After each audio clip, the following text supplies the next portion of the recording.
Something like that. That's the name of the podcast, NAV. Hey, that's my name. Today, I got a guy who's pretty interesting. That's right, very, very interesting because his journey in terms of music, his collaboration, and many more great things that have been happening to him, I find it to be fascinating. So we're going to have a chat with him. Who is it? It's none other than JLewis. So if you're ready, let's rock and roll. And just before I do that, please make sure you have subscribed to the channel.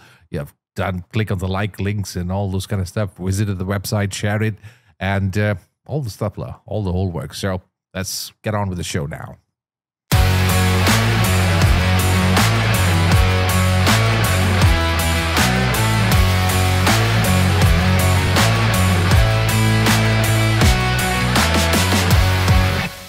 Hey, what's up, my man? JLewis is in the house. That's right. Finally got him, man.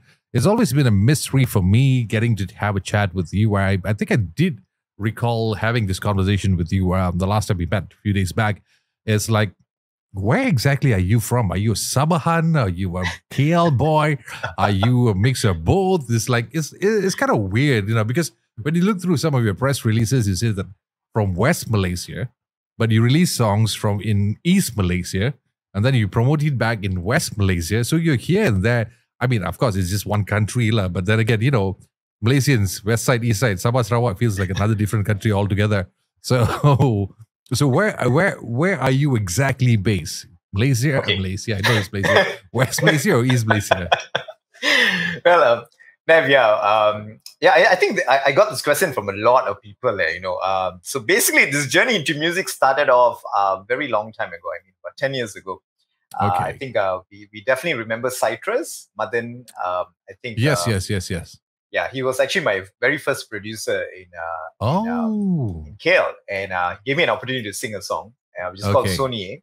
And then I think recorded 3 songs with that. And so basically, I'm from Brickfields and Bangsa, actually from Bangsa, and but studied in Brickfields and.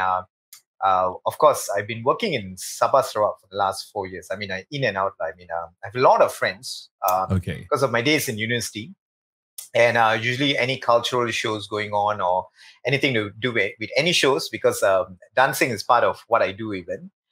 So usually I'm roped in as the, choreographer or one of the dance participant. And the love for Borneo grew because I could pretty much dance the Sumazau, and a lot of my friends invited me to their place in Borneo, and that's how I met a lot of friends, people in the production, the music industry, and then that's how the love of trying to do a music one day in Sabah grew, and because I travel quite a bit to Ranau area, which is after Kundasang.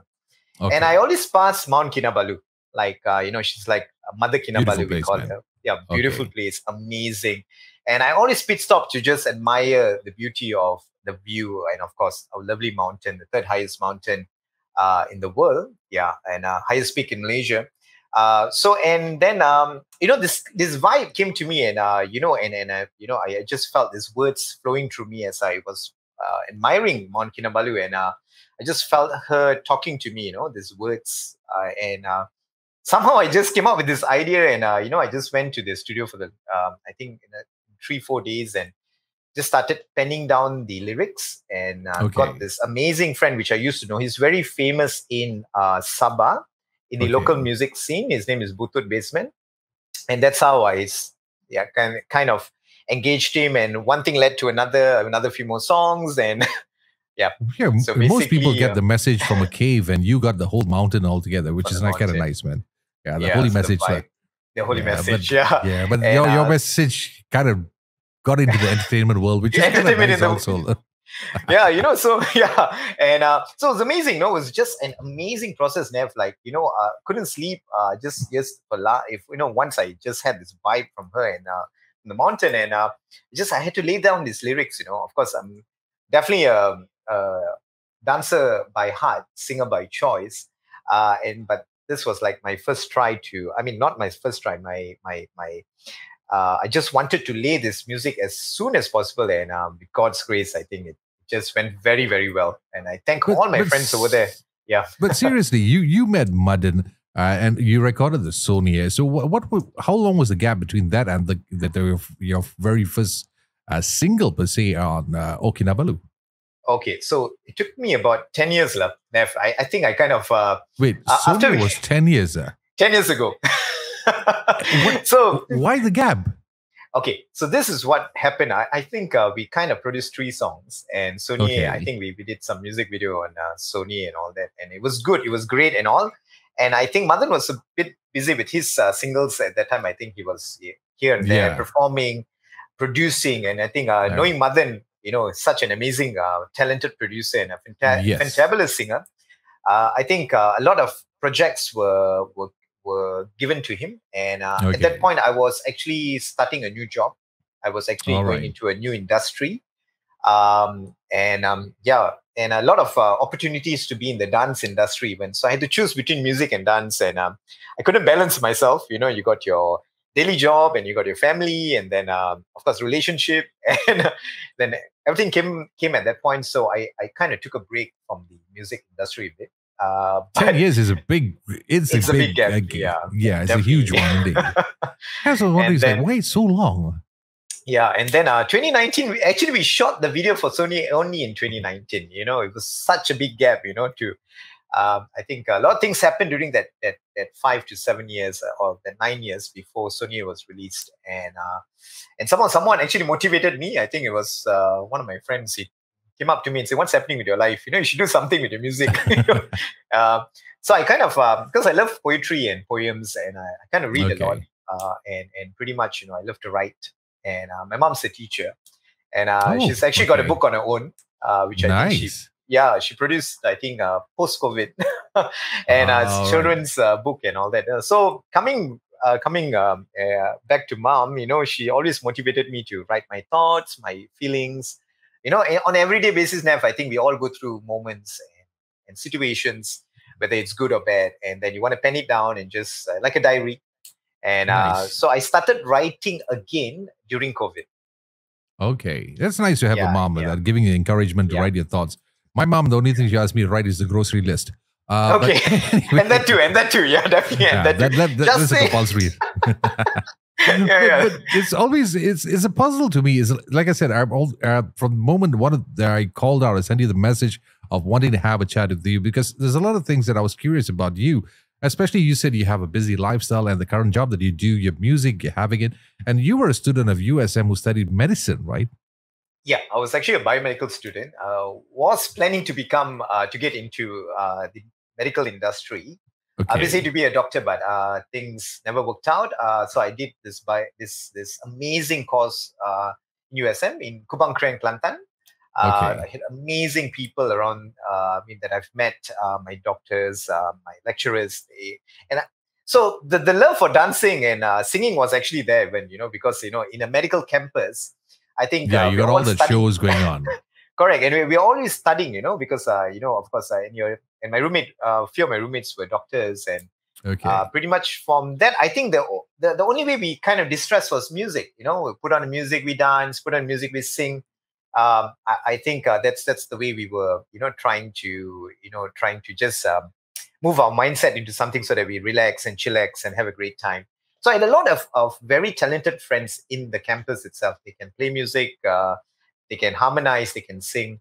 And so what happened was that after that, I wanted to actually go into the music industry on a very full-time basis. But my awesome dad told me, "No, Justin, you better go and find a job and get going." And when the Indian parents, you're studying medicine, you say music, they'll beat you.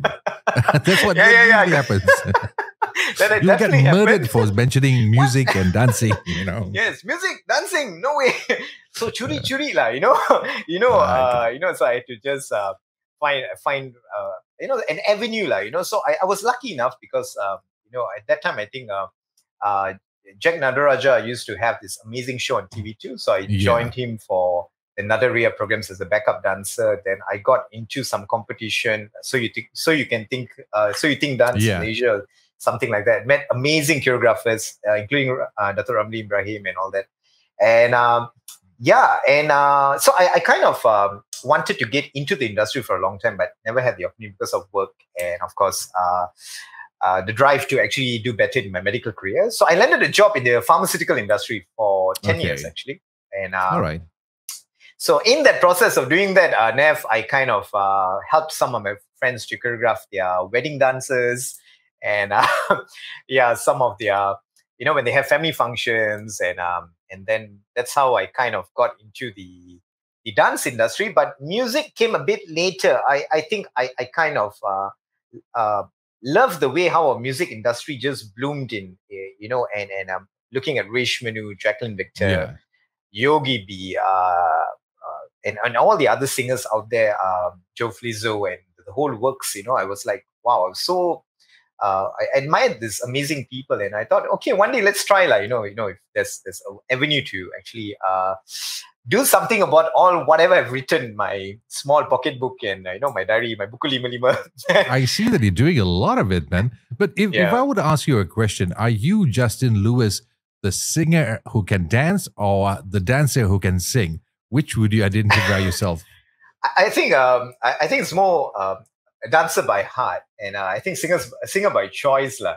I think that's what I would love to put out there, because I love both sides of it. I love the singing part of it, because I could see your passion. If I were following you on your social media, there's a whole lot of dancing in your posts and all this kind of stuff. And the people that I know, our mutual friends who know you, I think majority of them know you through your dance sessions and all. But of course, music is more towards what's happening on the east side, which is amazing. Kinabalu had a tremendous view on it, a lot of support from the locals, from the government, the tourism industry.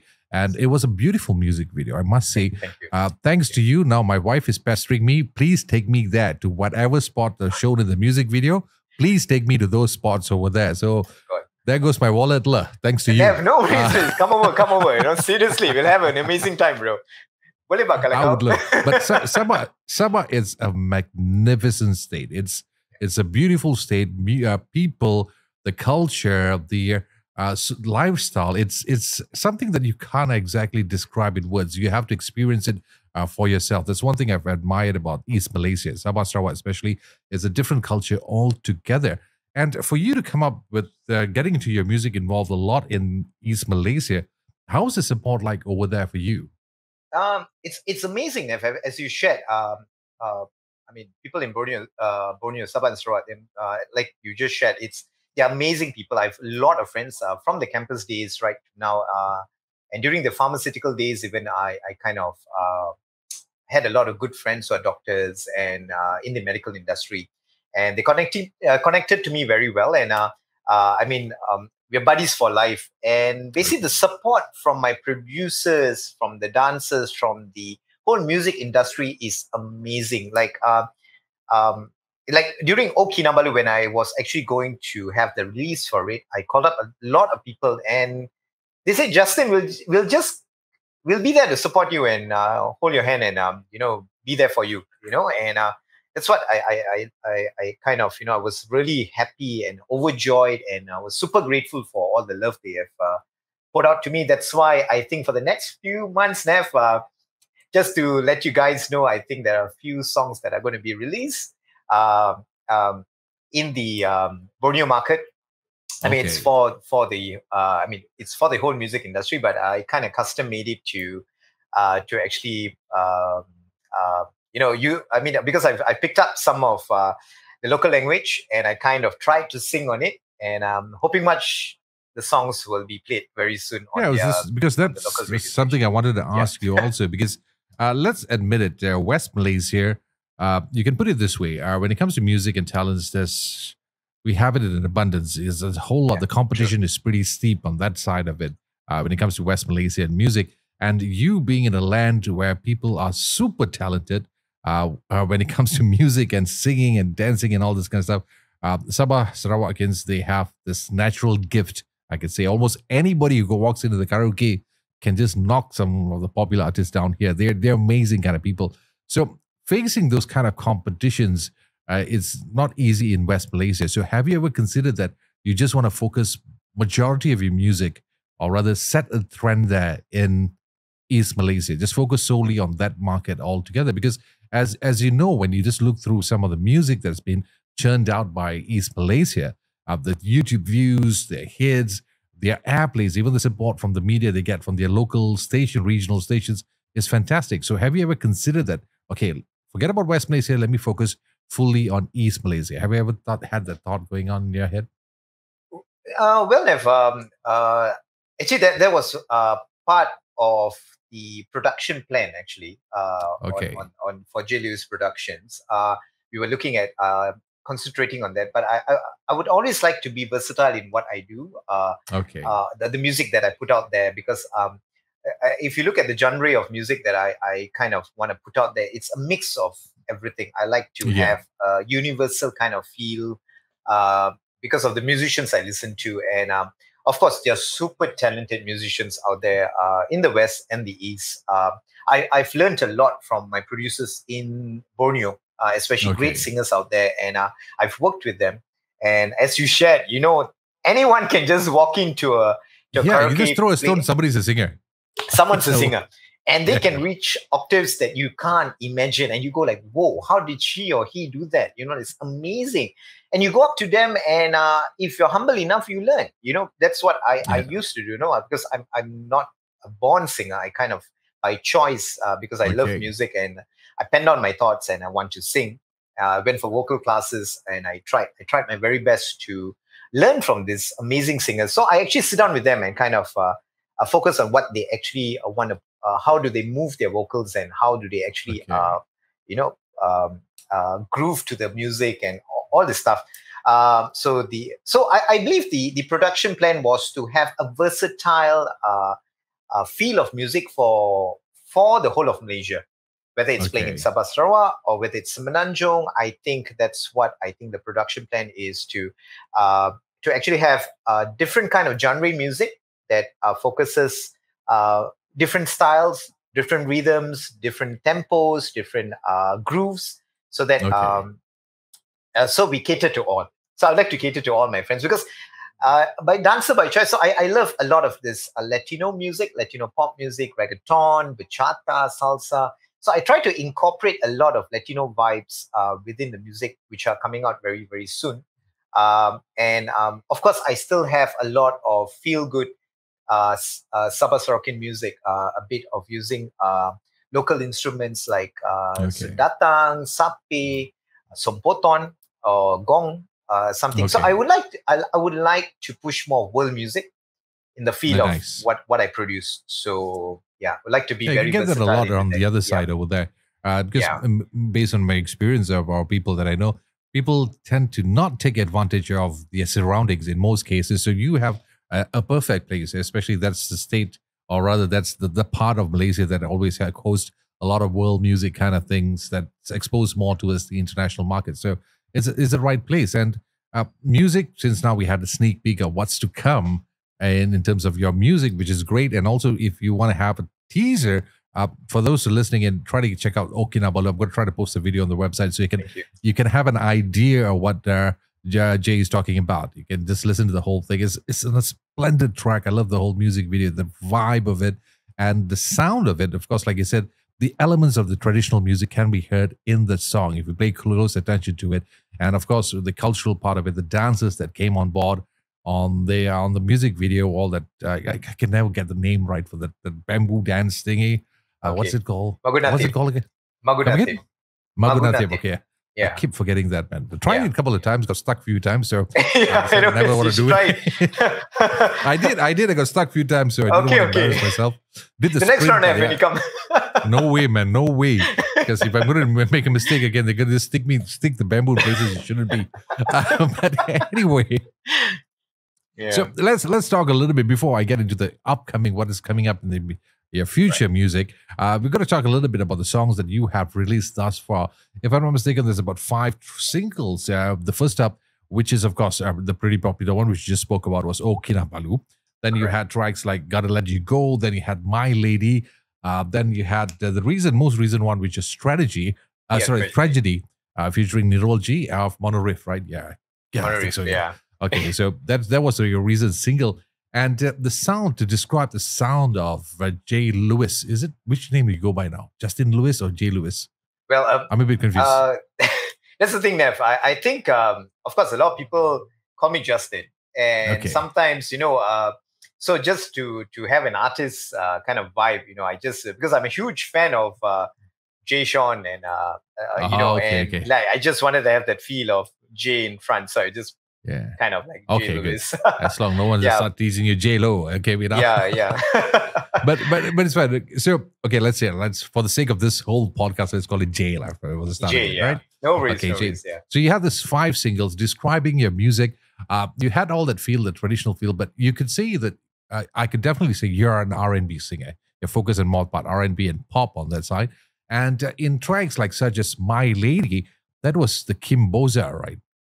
Kizomba, Kizomba, it's a fusion. It's actually not a Kizomba song, but it's basically it's a fusion Kizomba, basically. So it's not the traditional Kizomba song that we are using on the track, but it's a mix of different instrumentation that actually what you call that that we wanted to have the feel of a bit of a Kizomba feel, but more of pop.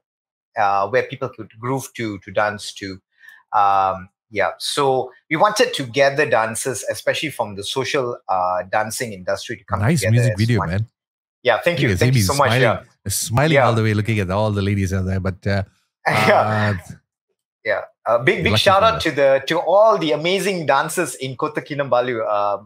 My hats up to all of them. Especially my choreographer Arvin and the people who created the music, Super 8 Musics, Richard Skin Chua and Ellison and Molini Jane and Darren Tan, who did a fantabulous job on the track, because it took us some time now to actually get the tempos right, to get the feel right. Because we needed to custom make the music so that the tempo will be considered on spot for the dancers to dance to. So so we kind of had a fusion mix of a bit of Kizomba music in it, and we had like a bit of pop here, and so I think a bit of Afro beats. Yeah, those featured in that music video were actually all dancers, the actual dancers. They're actually trained dancers. Yeah, they actually trained that explains dancers. It. And, that's what it's going on. Way everyone looks so good, man. The way they move and all. This is the kind of part that. I always feel left out whenever I see people as such in the club. It's like everyone doing their moves and you sitting down the bar just nodding your head like as you know what's going on. But Nev, don't worry, Nev. There are a lot. There are about 6 to 7 schools in Kuala Lumpur, man. You could join. I could actually send you the whole list. If I move, it'll be like this remote control dancing. Just go left and right, left and right. Nothing groovy, nothing sexy about it. So Nev, I just came to. I'm so sorry, Nev. I'm going to get the door for a while. Yes, go ahead. Yeah, hold on. Go ahead. See, okay, that's why I like this particular podcast. We can do it whatever we want anytime. Yeah, I'm so sorry. Get him up. Yeah, you better get it in or else you're going to go out. So hurry up. There you go. We're just talking about it. So we're going to pause a little bit down here. And right after this, we're going to get... going to trim this out a little bit. Okay. Yeah. I'm just back. Yeah. Yeah, it's good. Yeah. You better open the door, else you'll be staying sitting outside the door. Correct. I'll be sleeping. Yeah. Yeah, you better do it. So we were saying that, all this dancing and all this stuff and all, forget about me dancing and all, getting these professional people. My question is, all the dances that I see in your music video and the moves and all, was it like fully choreographed by you, or do you have somebody else come on board and do that choreography thing with you? Okay, this is the thing about, this is the very interesting thing, Nev. In Malaysia itself, I believe we have a lot of social dances and a lot of good schools. As you were sharing that, whenever you see someone grooving and dancing, you get that vibe to go and do that. But there are people out there, instructors, which are well-trained, overseas trained, like they have been to professional schools and they have really, really learned the skill set to actually teach students like us. So I was a student for 5 years. Basically, I have this amazing instructor called Arvin Arvila, which is one of the biggest and one of the strongest dancers in Kota Kinabalu. And when this project came up from Super 8 Music, I just approached him, bro, could you just help me out? And he told me, Justin, let's get on and groove to this. And he has a dance school in the heart of KK, and so we gathered all the students that we knew who are dancers, and it took us about a month to actually choreograph the whole track. So a lot of hard work, persistency, consistency, the feel, the groove. Because as you know, Nev, when it comes to production and when you're shooting, when the vibe is right, you want to get everything right on the day of the shoot. We don't believe like that. Once you do it, we got to really do it right. And so we had to get the steps right at that level, and. So there was a lot of work being done. So I would like to do a big shout out to Arvin, Arvila, and the whole team, each and every one of the dancers, for giving their 150% on the track, and thanking the choreographer, the cinematographer Roderick Chong, for doing an amazing job, and of course I mean the whole team by themselves. Yeah, it was amazing. Yeah, because you see, when it comes to music videos and dancers in the background, from my observation is like, when it comes to pop or hip hop dance or whatever, you're dancing to that certain part of it. So the synchronization is different. You follow by the beats and that part of it, and it goes off.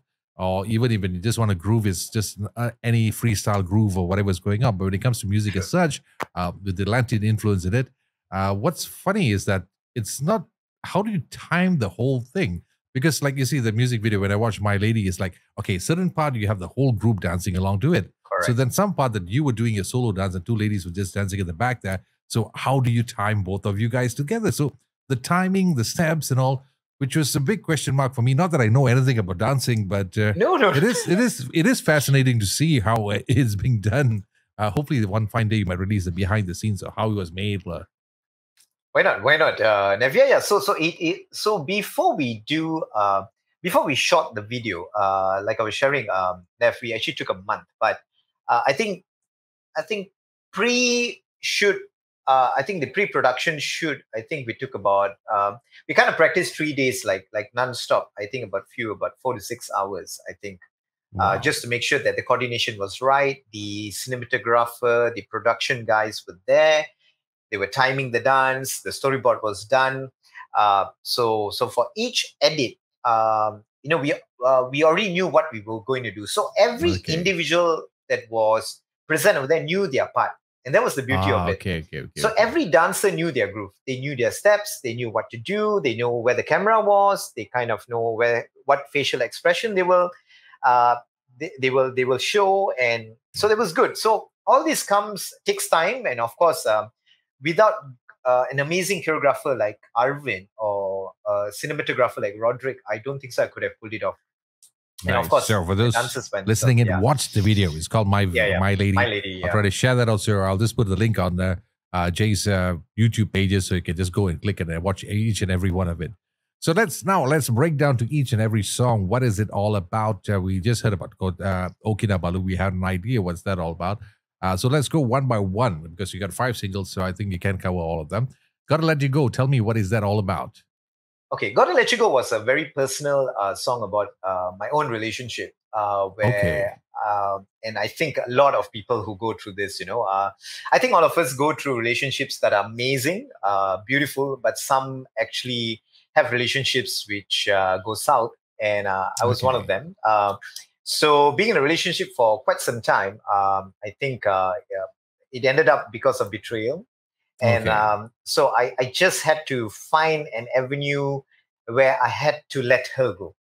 And so I was trying my best to actually get her out of my system. Like, I just need to let this woman go away from me. And I did not know how to do it. And I kind of, when I was actually in that moment of trying to let these feelings be released, this is where that kind of this vibe just came in, and I just wrote the song. And so when I spoke to a lot of my friends, and they were actually in the same journey as mine, feeling it, and that kind of helped me, Jay, because I think listening to others, especially when they express their feelings, whether it's happy or sad, gives you a lot of emotion, intelligence, even like you feel for them sometimes, and then you think like, oh gosh, this is definitely something you could pen down and be a healing process. So this song was actually a way of me trying to heal my soul. Gotta Let You Go. Nice. So it was, yeah, it was actually that was the most important part of the song, where I had to say that even though I was so much in love with you, but you still did not care about the feelings I had to go through.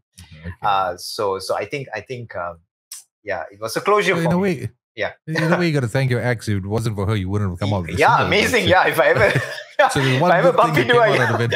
yeah, true. So I think I'm so mean, man. I'm so yeah, mean. no, it's okay. It's all right, bro. Anyway, it's the past, but if man. I ever meet her again, I would thank you. You're the Thank reason. you, because of you, I came up with the song, right? So, Yeah. But you better tell all your current girlfriend or your future girlfriends, don't do the same thing again, eh? Don't do the once same is thing, enough. Only once in a lifetime. Once in a- opportunity. And then you had, of course, My Lady. My Lady was what? You got someone new, or Okay. or you just generally about song? So being a social dancer myself, there are different types of genres of music out there. There's salsa, there's bachata, kizomba, merengue, Afro, Latino pop, and different kind of music out there. And I wanted a dance where I bring people together, and I just wanted a music that grooves them to a certain music. So a bit of plugins from a bit of Afrobeats, a bit of pop, a bit of R&B. So that's why the My Lady song came out. And of course, I wrote about a lady dancing on the dance floor, actually. So, when you go to socials, you see people dancing and you feel like, wow, these people actually can do that. Wow, this lady really can groove. She really can dance. Oh my God, I'm a huge fan, And so because of that admiration of the beauty and love towards this individual of dancers that were dancing, I kind of sat on in the bar. Actually, I was actually at the bar writing this song. Yeah, I was there, and thank God for technology. Now we can do a lot of things on our phone. And so I was having a drink, and one of this music just played, and I saw this amazing few of these dancers doing their grooves and all that. I said, okay, wow, these ladies can really move, and that's how I came out with the song My Lady. Just pen it down. Nice. That's nice, man. I just envy you guys, man. You think of something, you come out with a song. For me, no, it was not that. It's Facebook status. It's not that easy, Nav. Yeah, but I think it's just the think about it. You break up, you come up with a song. You see a lady dance, you come up with a song. I envy you guys, man. People like me is like, okay, what do I do? Facebook status. That's it. One tweet. That's the furthest we can go, man. We never know, Nev. We may collaborate one day and do a song together. You never know, brother. Man. Trust me, the last person you should ask for lyrics is me. I'll come up with the worst frustrating ones of all, man. But it is kind of interesting because, like I said, the variety you have among your singles from Kinabalu, then it's Gotta Let You Go, My Lady. But of course, it comes up to the next two, let's say, more mellowed down tracks, which is Lonely and also Tragedy. What was that all about? Yeah, I believe, Nev, I think during COVID, I think a lot of people, I think all of us went through a lot of mishaps, a lot of turbulence, a lot of troubles. Basically, some of us lost our good friends. The world lost a lot of great people out there. And I think it was a learning process for all of us to be closer to each other. But during that time, I realized that most of us were very lonely. And I was away from my family. I think I was in Borneo for about 3 to 4 months. I think I couldn't come back due to COVID, and I was alone over there. You couldn't meet your friends, and the only chance of meeting someone is through Skype or through social media or something like that. And when I spoke to a lot of my friends, they were in the same emotions that I was going through. As a lot of us were away, right? A lot of us were stuck either overseas, and we were not with our families and we're not with our friends. We couldn't do activities that we want. Some of us lost good people around us. Yeah. And some of us lost our jobs, our income, opportunities to do a lot of things. We couldn't sing. We could sing, of course, online. But I think dancing, especially for social dancing, you couldn't meet your dance partners and all that. So I think a lot of us went to this point of the downside, being sad, being lonely. And so I was trying to evoke these feelings onto a paper and write it into a song. So speaking to a lot of people, speaking to a majority of friends, and when they shared their sadness and loneliness, going through, so I thought, okay, let's write about this, so that, whenever the time comes and when the world heals from this pandemic, people will become closer, more united, and we can actually, flush out loneliness. I think loneliness is a disease. We all should be together. We should always find means and ways to curb loneliness. I think no one should be lonely in this world. I think people should come together, and I thank God for social media. We are all connected. So that was the whole gist of writing it, so that people should not be in loneliness. Yeah, that was the message I was trying to send. That people should be, if you're an introvert or an ambivert or an extrovert, I think, only tepuk dada tanya selera lah. I think all of us know each other. Yeah, we kind of know also whether you're in between or you're an introvert. So I think it's good to go out there and connect to people, because we are all connected, right? We are all connected. Yeah. And I think that's where, so when I approached this amazing guy, he's an amazing producer, a singer by himself. I think he plays about 9 instruments or 10 instruments. Wow. Hezron Diman. He just told me, Joe, I love your song. Let's get it recorded. And the minute we finished recording, we thought, okay, there's this bridge part that we do not know what to do.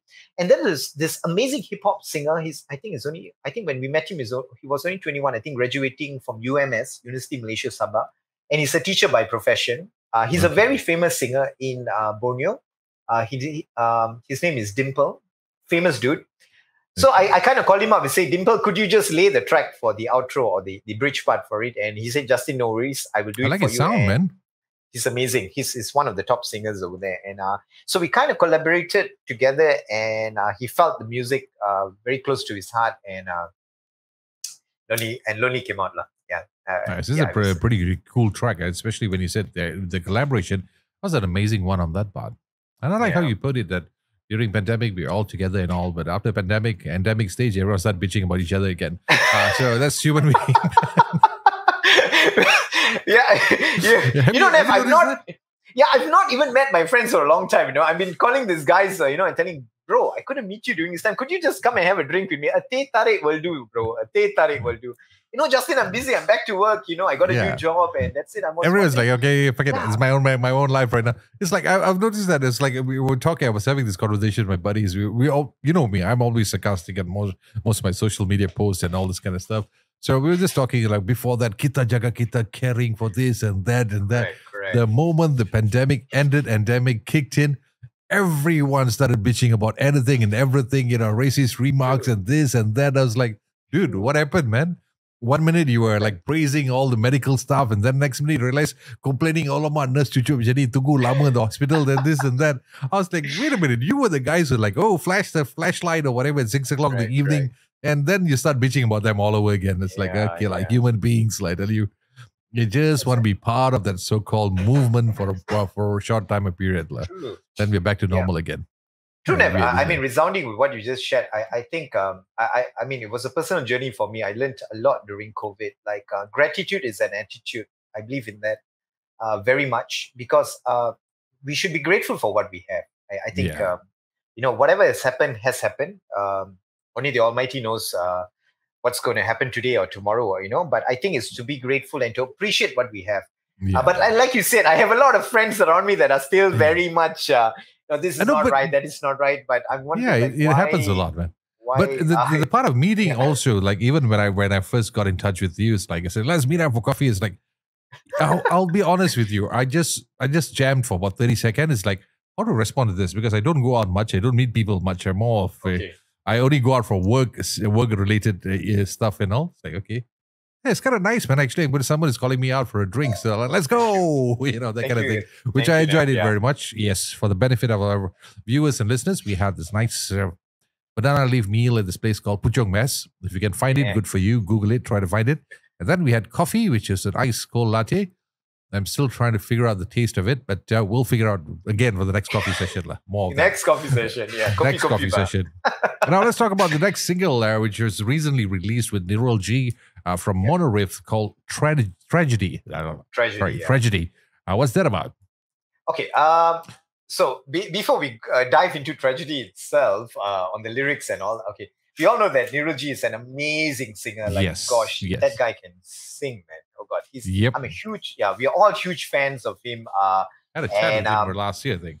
Yeah, amazing. You know, such a man. I mean, a multi-talented artist. You know, he could pen down a lyric just like that.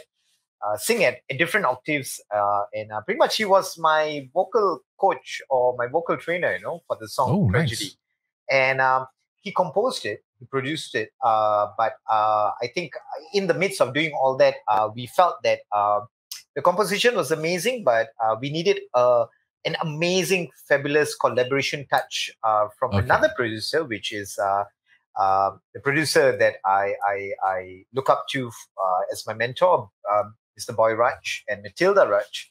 And so we wanted to do a collaboration between both and to fuse the music Tragedy.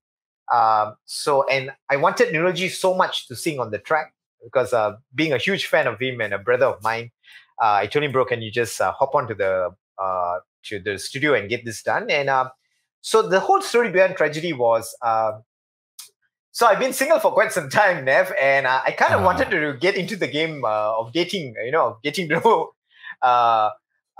you know, this amazing individual.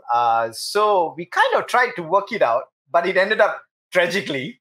Oh man! And, because of time. That's it. Okay. I think time. Yeah, you know, because today in our lifestyle today, we are all working very hard to to put bread on the table. I mean, we're all trying to pay our bills, and I think we kind of, most of us are workaholics, right? We kind of to find the right balance. That's where the glory is. And I think during that time in that relationship, we were both, running and being in the midst of all that. We didn't have enough quality time together, and so I think drifted apart from that. Yeah, we drifted apart, and tragically it had to end. But we ended up peacefully, knowing that both sides had their own mistake because of time, nothing else. So I kind of wanted to just share that. I think a lot of people go through that where time is not enough. The other individual is working maybe 9 to 5 or an extra job, because today most of us have like 2 to 3 jobs. We're balancing between both, and we do not have enough. Task. Yeah, it's not easy task. We have to find that time, right? That golden time to sit down, to have a meal together, to talk to the other person, say, honey, how was your day? Babe, how was your day? Did you have a great day today? We don't even have time because everything is on the phone, or, we're calling and driving to a place, and we're stuck in the jam for what, an hour or two. So when you come back, you're tired, you don't have that time. So if you, the music video is coming out this very weekend. I think, Nev, I think I'm quite excited for the music video. The music is out, but the music video is coming out. So I had this amazing model act the part of it as the busy person. I think she was very stressed up in the job. So whenever I'm trying to approach her, and then she's just being very angry or frantic about it. So I was just trying to show that in our lifestyle today, time is something that we can't buy. The moments is what we're trying to work hard for. So I believe that we have to strive to actually find the time to spend with our loved ones. We have to make the effort, the genuine effort to do it. So don't let it end up in a tragedy like what I went through. So that's what I was trying to put out there. So in the music video, you will see that that every time I try to approach my partner, she will just push me off because she's overworking. She's so stressed that she's come to a point that she doesn't want to have anything to do with me. The love has gone, and work has taken a very big part of her. So that's what we're trying to show in the music. Yeah. So it's a true story. Your entire life is basically through your music, pretty much. Yep. Almost. Almost there. You want to know more about Justin? Just listen to his songs, man. I'm just trying to figure out how could I relate to your songs. Kinabalu, okay, fine. That one, I think we have something in common. Yeah. I love that place very, very much. Then if I talk about Gotta Let You Go, I usually get dumped before I was married, so no problem. So I can't relate myself to that. My lady watching ladies on the dance floor, my DJing career. Yeah, I could link to that. Yes, I'm doing a check over there. Lonely. I actually enjoyed being lonely for one point in time. It's like after being in the busy lifestyle, like being quiet alone, it's like I enjoyed it very much. And tragedy, I think my wife is sick and tired of looking at my face on a daily basis, man. She just keeps asking me, "You're not going out, huh?" Okay. Oh my goodness, okay. Right. Pretty opposite of whatever your songs are. But anyway, it's kind of interesting to see that you have these 5 singles in the past 4 years, to be more precise, right? Yeah. 4 years, 5 singles, which is pretty okay, actually. 2 in an average of 2 per year.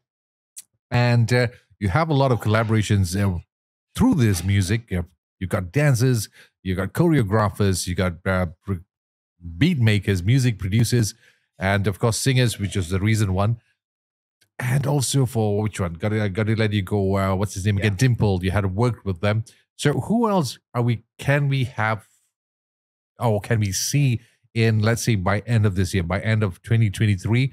You can just give us a sneak peek that who are the possible people that might be on your tracks. Can you have a sneak peek on that, or you just want to keep it as a mystery?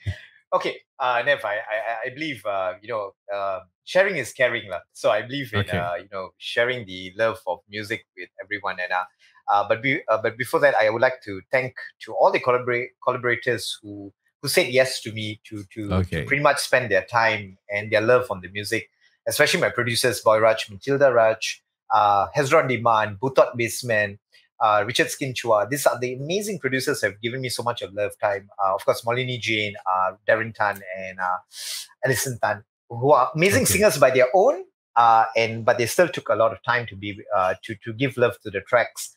And not forgetting the collaborations that I had with Vince from Astaka. His amazing brothers JLewis, which produced this amazing hip hop song with The Game from the US. I think he was one of the biggest individuals in the Malaysian hip hop scene, which actually had a featuring collab with an amazing hip hop singer in the US, The Game. Like, heads up to this amazing singer. So these both brothers are amazing. They're close buddies of mine. Dimple, of course. So in the coming back to the tracks that are laid for the next 5 to 6 months, I think I have this amazing track. This is going to be launched in March, called Darkness, which I had this amazing singer who's superbly famous in Malaysia called MC Bullet, which he has produced multiple tracks as a composer, a producer, a singer, songwriter by himself. Featuring 2 of my amazing good friends, my childhood friends, Anita and Sharon. I think they'll be on the track very soon. Darkness. Sharon! Yeah. Put your hands up for her. She just celebrated her birthday. And we have this amazing Latino pop song coming out. I think it'll be one of the biggest collaborations, I think, with this amazing singer, MC Puff, who does a lot of emceeing in Damansara, in this bar called Escobar. I think a lot of people know Puff very well for his emceeing skills. So he's being featured. And we have one of this Cubano singer all the way from Cuba called Marco, which has been in Malaysia for the last, I think, over 10 years. He's very famous in the Latino pop industry. He sings a lot of good Spanish music. So that's 2 of the biggest collaborations for the year. Of course, there'll be another 2 more Sabahan songs coming out very, very soon. Nice. We're actually trying to add on a lot of fusion music into it, a lot of traditional vibes into it. There's one with Malin Prabhakaran, who's a famous singer-songwriter himself. So we're trying to get one music out from him too. A lot. As 2023, a lot of good projects coming out. Man. Very exciting. Very busy year. A lot of good collabs coming on. Thanking the Almighty for all the strength and energy to collab with these amazing people. Very happy for you. Looking forward for that. Of course, all these are blessings in a way you want to look at it. Of course, it's nice to have all these collabs, music release, ideas, all this kind of stuff. But as an upcoming artist, technically an upcoming artist and all, I'm pretty sure you had some challenges, or you are facing some challenges in order for you to release this music and continue to come up with more and more of these kind of sorts of music. So mind me asking, like, what are the ones that you're facing currently? I think costing is the biggest issue, Nev. I think for any upcoming artists, because production cost is definitely there, because we have to be fair. Production managers or producers, they are definitely there to be at help to you. But of course, there is definitely a charge, right? Because it's definitely what they do. And of course, production cost is definitely something that to consider, which is definitely high at the moment for most upcoming singers. And you have the production cost to produce your music video, your MV. Okay. You got to talk to your makeup artist. You got to talk to your choreographers if it's a dance music. You got to talk to the venue to shoot the music, whether it's a collaboration or there's certain costs that you have to pay. Yeah. You got to talk to the production manager, the event coordinator. So I believe there's a lot of planning, execution, a lot of time spent meeting people. Okay. So I think there are days that you'll have sleepless nights, and there are days that you have your good days, your bad days, your really stressed up days, because you're trying to get everything together. And being a label on my own, JLewis Production, being a single person on the production side, so you got to gather people. I love what I do because I bring people together. Like music brings everyone together. Unity through music or unity through dance. So, and you bring people with different ideas and different fields. But of course, time is the biggest enemy here, Nev, because time and cost. Because you got to that's why I still have a daytime job that I tend to save as much as I can. But I believe that costing and time is the biggest issue here, because you're trying to release your music. You're trying to get on the feel of inspiring people, because the whole reason of getting into music was to inspire, not to show off or not to... Wasn't all about the fame, no? Yeah, it's not about the fame. Of course, fame is always, for me, I believe that it will come, but I believe in inspiring people, collaborating with people, finding new talents out there, and saying, let's do this, bro, or, sis, let's get into the groove and let's write music together.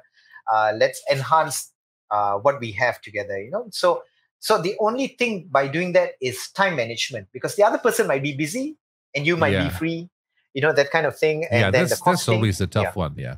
A tough one. I think rather than the cost too is basically the time. And that cost comes into play, because you got to like the Darkness shot, the Darkness song that's coming out. We did not do the song in Kuala Lumpur. We actually shot it in Frasers. It took us 5 days to shoot the video. So imagine planning it for a month. And so we got to think about getting our costumes right. We got to think about the vibe, the storyboard, getting weather. All our talents up there. The weather, yes, we had. Oh gosh, I thank the Almighty, for the awesome blessing. It was an amazing shoot. We had to call the drone guy, and he was an amazing guy. He came on time. He did his work. Weather was good. So you got to think about all this nitty-gritty stuff. So I believe that for anyone who's coming into this industry, number one, I think it's not only about the passion, but I believe that you got to really sit down and write down everything. You got to be very precise on what you want to do. You're one of the artists that I know that you pretty much have a video for almost all the singles that you have released. So, because in most cases, the ones that I know is like you have about 5 songs and 2 will have a music video, maybe 1 will have a music video, and then the rest will be just released on audio only, or some of them might have lyric videos, those kind of things, or maybe some TikTok challenges to accompany the video. So just to save costs on that side. True. So, and yours, I'm guessing, is a bomb to release all these tracks, man. True. I'm pretty sure your mom is cooking something nice over the other side, because I can hear the pot pan moving. Yes, so she is. Say hi to your mom and make sure it's a good meal. Hi, Auntie Catherine. Nev says hi, Ma, to you. Yeah. she's busy cooking down there. It's like I just had to interrupt her cooking with this recording at this time of the day, man. Yeah, amazing. I would like to thank Mom here, Nev, because I believe that a lot of where I am today is because of my parents, and definitely my uncles, Uncle Louis Bergasem and Uncle Peter. I think without their love for me, I would never be exposed to music and dance from a very young age. So I think I grew up very much in my grandma's house, where I used to see Louis Bergasem carry his bag, and yeah, and so that kind of gave me a lot of vibe music, and of course Uncle Peter, who gave me this whole mixture of music from ABBA to Beatles to Michael Jackson. And Nice. big shout out to this amazing family of mine, who gave me a lot of inspiration to continue to what I want to do. Yeah. Nice, man. Nice. Yeah. And now, before I wrap things up, of course, we're talking about influential people in your lives. It's also tough that you got to keep up to your standard because expectations are pretty high. When you have someone with the name like Lewis in the list, it's like you got to keep it up. So it's not an easy task to do that. Yes, and, definitely. Speaking of influences, in order for you to know about a person or a musician, an artist, it's always nice to know about their influences, the kind of music they listen to. So if I would ask you 5 songs or other 5 artists that you listen to, which is on your Spotify playlist or maybe something MP3 recorded right now, who would it be? Your music influence and who you're listening to currently? Well, of course, for internationally, I believe it's Jay-Z, Drake, Khalid, DJ Khalid himself, basically, and Neo himself. I think, this off the chart. I think I love their music. I love the feel that they give to their music, the love. I think that this amazing singers, and their beats are just wow, dope, and crazily. Of course, locally, of course, still definitely, I still listen a lot to the I am still a huge fan of Dato' Zainal Abidin, Reish Manu, Jacqueline Victor, Joe Flizzo, Ning Baizura, Dainur Faiza, Sheila Majid. Of course, if you still remember the days of KRU and I think Nico and all these amazing singers, which I have a lot. Hatan himself, Emmy Search, Ellie Katz. Yeah, so old school feel there. Yeah, very versatile. I kind of listen to a lot. I do not really have someone that I listen to all genres, in a very short span. So I kind of love a lot of a bit of everything. Yeah, so I get a feel of everything. And of course, I love this guy called Maluma, which is an amazing Latino pop singer, I think, and Prince Royce, who's one of the top bachata singers in the world. So a mix of everything, a bit of swag, a bit of hip hop, a bit of ballads. So I because I would like to be known as a versatile singer, so I kind of take my vibe from all these amazing singers, songwriters out there. Yeah. Nice, man. And well, speaking of all this music and stuff, are you actively doing shows in terms of performing on live shows and so on?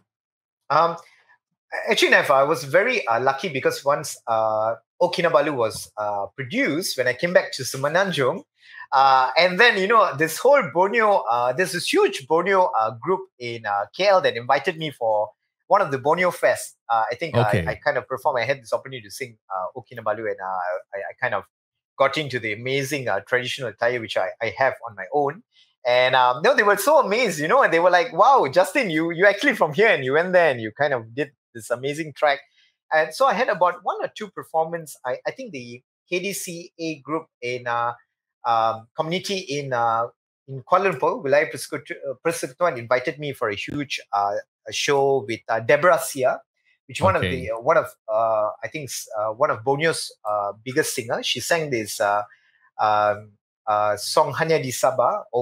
You should have a listen to it. It's amazing. I look up to her when she's an amazing sis and an amazing singer. Yeah. And then I met her. I kind of met her at that concert. So I kind of did about 2 or 3 performances. Then I kind of took a step back because it was a bit busy with work and production. And most of the time I'll be at work or in the production studio working on the latest field of music with Boy Raj or Matilda Raj or with Richard Skinchua. So building up some music for the future. So whenever I have a feel of writing down, I usually will be in touch with my producers. I have another amazing 2 music producers coming by, which is Saint Thomas. Saint, Samson Thomas himself. Sam. Yeah, Mr. Sam. Yeah, I think we have a collaboration coming through very soon. Still supposed to have my beer with him. That's been 5 years. It's long overdue. Sam, if you're listening to them, make sure you get this message. And you still owe me a drink. Yeah. I've not had a teh tarik with him even, love. Man. Mine is long overdue. It was supposed to be 2017. Now it's 2023. We still haven't met up yet. Okay. Okay. Amazing mentor by himself. Amazing singer. And Nagulan Nido, that's the other upcoming singer that he's actually now my producer, one of my producers. Okay. We're actually producing a track together. And so there's a lot of work that's going on, but it's all in the timeline, because we need to stretch, because looking at our daily jobs to do, and I'm happy with working on the tracks with them. It's been fun, Nev, especially when you get in the studio and we discuss on a certain project. I can imagine. I can imagine. I've sat in the studios before watching your artists record and work. It's an experience indeed. It's an experience indeed. True. Especially when you work with professionals like Boy Raj, Matilda Raj, and Richard Stin, I can imagine. All that. Yeah, and Saint himself and Butot Basement, all that. They're just amazing. They can just take a melody and that's it. They sing at that level, and you'll be looking at them and saying, okay, how do I get there? It's just a matter of time, man. It's just a matter of time. And I must say, it's definitely been a pleasure meeting you and having a chat with you. So I'm happy that I got a chance to speak to you, because you're the second Indian flag that I know from Sabah, apart from Suchan.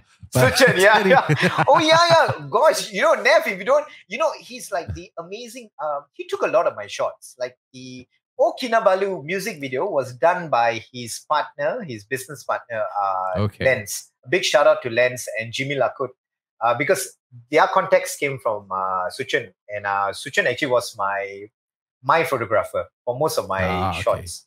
So big shout out to love his shots, man. I always love his shots, his comedy.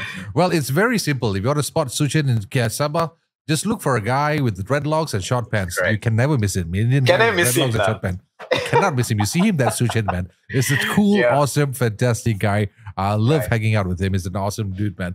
Hopefully, I can catch up with him soon one of these days. Yeah, true. So. Come over, Nev. Come over. You should come over. Make a trip. I should. It's long overdue, man. It's long overdue. Yeah. Justin, once again, thank you so much for taking the time and joining me on the podcast. And remember, follow Justin. All the details about Justin, his music, his social media will be posted on the website. Everything you need to know. And as always, like I said, don't just listen to it.